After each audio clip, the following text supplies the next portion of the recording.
This is quite bizarre, I won't lie to you, so maybe I just need to give it a minute. Let's give it a minute. Right, that's very strange, guys. I've tested this fragrance. Oh, you know, I wasn't expecting that. Welcome back everyone to another video. In today's video I'm featuring lots and lots of new fragrances to me, some of which I've actually done like a really big mixture of different types of fragrance houses, different brands. So I have indie, niche, designer, luxury designer, literally everything for everyone. Some of these fragrances are brand new to the market, and then some of them have been around for a little while, but I've never tried them before, so this is really exciting. As always, if you like it, please like the video and comment down below. I will also be doing a giveaway in this video, so keep tuned for, well, if you like the video, for the entire video if you want to, and we'll just jump straight into it. So the first brand that I have is completely brand new to me. They're based in Hong Kong, and they reached out to me and they said, look, can you try some of our fragrances? And I said, absolutely. I'm always up for trying new things, and they sent me a couple of their fragrances as well as a lot of their samples, and I did say to the owner Charles that I'd be very honest with you guys. So for example, if there's a fragrance that I don't like versus a fragrance that I really like, then obviously I'll say, because there's no point in me trying to review something and then tell you something that isn't true or is untrue. So I have two fragrances here. They're packaged absolutely beautifully, so this is the way that they're packaged, and I just quite like the story behind the brand. I mean, he did give me kind of like a synopsis of the idea of the fragrances. They're very French inspired, which I absolutely love French perfumery. French and Italian perfumery are probably my favorite, but obviously there's a lot of Asian influence in this. Like a lot of the notes also have Asian origins, specifically obviously from Hong Kong. So the line is called Aurora from Charles Wong, and this one is called Vente, which is an extrait de parfum. And then I also have here Linderhof Morgen, which I believe is an eau de parfum. So these are the two that he sent me, and I'll actually show you the booklet that he gave me as well, which I thought was actually quite handy for you guys. So this is kind of like, I guess you could call it a storyboard or like a mood board of how he created this particular fragrance. So it says the making of Linderhof Morgen, and it's really, I think it's a really beautiful touch. I tend to find not a lot of the fragrance houses do this anymore, and sometimes by having that personal touch, it can really kind of transport you into the whole idea behind the fragrance, why it was created in the first place. So I thought that was really beautiful. Alongside these two fragrances, he also gave me quite a few samples. So at the end of this video, I will be doing a giveaway of basically for 3 different people, because I have enough for 3 people to be able to get 2 different samples from this house. Unfortunately, it will be UK and Europe only. I don't know if you guys know, but shipping to US or to like North America or even other parts of the world for anything fragrance related is near impossible. I do find it very difficult myself. So the way I'm going to do this giveaway is, because I was really kind of like trying to wrap my head around it. I have had a lot of scam comments and a lot of bot comments. This is why I was like really worried about it to begin with. But if you comment down below your new fragrance love of this year, then what I will do is I'll do like an automatic generator, and anyone who has commented down below, I will comment back to you directly. So no bots, no spam comments, just ignore them completely, and then obviously I might ask for your email address or something, and then yeah, we can go from there. So anyway, I will do that at some point, but these are the 2 fragrances. So the first one I will feature is the Vente. Now this one, I have to say, I much prefer to this one, and in fact I would almost go as far as saying this is a really nice, easy, wearable, everyday fragrance. It's really beautiful. So this is how the bottle looks like. So I don't know whether you can see that. Hopefully it will not concentrate on my face. I would almost go as far as saying it's a lot more ozonic. It is slightly greener because it has a big note of vetiver in here. It also has other supporting notes like fig, and it's very bright and citrusy in the beginning. So I believe it has bergamot, grapefruit, it even has fig, as I said, with that fruitiness. Alongside you have like this aquatic water lily, so I think that's what's giving it its almost ozonic feel. And then towards the base you do have a big note of vetiver. Now I know for a lot of people vetiver can go either way. I particularly really enjoy vetiver. I quite like the grassy dryness to it. I think it almost adds like another layer to a fragrance. So with it being quite heavy on the vetiver, I would almost go as far as saying sometimes with this one it can maybe lean a little bit more masculine. So I think this as a unisex everyday fragrance, even just going to the office, is really beautiful. So I really loved this one. So that is Vente. The other one that he sent, which is Linderhof Morgen, is quite different. It's quite floral heavy, so it has blue hyacinth in here. It also almost has like some gourmand aspects to it, so apparently it has Japanese tofu cream, I believe. Also has orange blossom, peony, again fig. I've noticed that a lot of his fragrances featured the note of fig, which is really beautiful. I think it's also a very underrated note. So this is how it looks like. I think it's again really beautifully presented, and you can just see in the bottle, well, in the bottle in the box here, and I think it even comes with like a little card underneath. This is what the card looks like, and then it says in here, since my visit to the magnificent Linderhof Palace, the former royal residence of the late Bavarian King Ludwig II, I've never forgot the beautiful legacy that he has left us nowadays, the Swan King who is passionate with elegant and beautiful things, filled with fantasy and the love in his life. This fragrance is a little tribute from me to the fairy tale king, also to recapture the miracle morning that I've spent in this splendid palace. Wow, that's very beautiful. And I have noticed from when I read the booklet, it seems like he has a lot of European influence in his fragrances, whether that's, you know, French style of perfumery. Oh, do you know what? Right. That's very strange, guys. I've tested this fragrance, and to begin with, the opening, I'll be honest with you, I did not enjoy it. I did actually email back Charles and I said, look, I'll be really honest with you guys, and I will say that, you know, it wasn't my favorite out of his fragrances.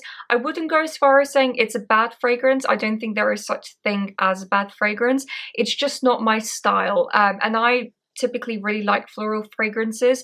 I just didn't enjoy this one particularly. I don't know whether it's one particular note like the blue hyacinth that might have put me off. But now smelling it, I think it has a beautiful dry down, so I'm really confused. Maybe I didn't give it that much of a good go. So I'm just going to spray a little bit here just to remind myself. So you see, the opening for me is just a little bit too abrasive. It's floral heavy, but maybe in the wrong way. But then as it dries down, it does become more sweet and more lactonic almost. It might be coming from that tofu cream. So it's really strange to me. It's playing like a little bit of a mind trick on me, whether, you know, in the beginning stages when it does have that really heavy floral note, whether that is putting me off like the overall fragrance.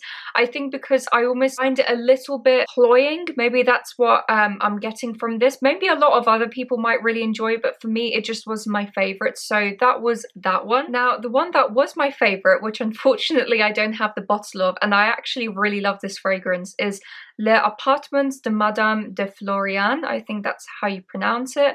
And again, it's from the same line, Aurora. This is beautiful. Now, I had no expectations. As I said, I wasn't a fan of the last one that I just showed you, but this one really blew me away. Generically beautiful smelling, and when I say that, I think it's quite mass appealing, but then it almost has like this indie niche vibe to it, where it definitely has quite a uniqueness there, and that's coming from all of the different notes that is within this fragrance. So just to give you an idea, it has absinthe, which is really interesting. It has pepper, saffron, cardamom, incense, also amber, and again vetiver. And now this one is really interesting to me because it almost is like a fruity ambery concoction, which I think is really beautiful. Yeah, this is gorgeous. I'm just going to spray a little bit here. So straight off the top, you definitely have quite a big note of that absinthe, which is just so interesting to me. In fact, it's kind of like given me inspiration to try other absinthe heavy fragrances, because it almost has like a little bit of a medicinal vibe to it, almost as if you're having Jaeger. As weird as that sounds, like not like a Jaeger bomb or a Jaeger shot, but you know where I'm going with this. So it has like a medicinal boozy type of essence, and then towards the base it does become warmer with the amber. slightly green with the vetiver, but then still has this like fruity concoction in it. It's not overly spicy either, which I really enjoy.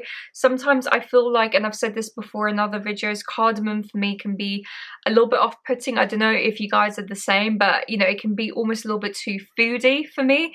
Whereas this one is quite lovely, it's really well balanced, and overall I would say it's quite mass appealing, but again with that absinthe note and then the other notes as well, it does definitely have like this niche indie vibe to it. So overall I really love this fragrance and I'm quite excited for a few of you to try it. So as I said, just comment below and then I will do the giveaway. Typically, I don't know about you guys, but I've kind of been overwhelmed with so many new fragrance releases, right? And I know a lot of you can relate to me, but recently, I won't lie to you, I've actually been quite excited about a few of them. So the first one that I have is from Memo Paris. Now, Memo Paris have been on the bandwagon of releasing new fragrances like there's no tomorrow, and I'm kind of here for it. I mean, typically, as I said, like I don't really try a lot of new fragrances as soon as they come out, but this one I was really intrigued by. So this is called Portobello Rose by The Road in London from Memo Paris. Now, I've already sprayed this in front of a couple of people and I've got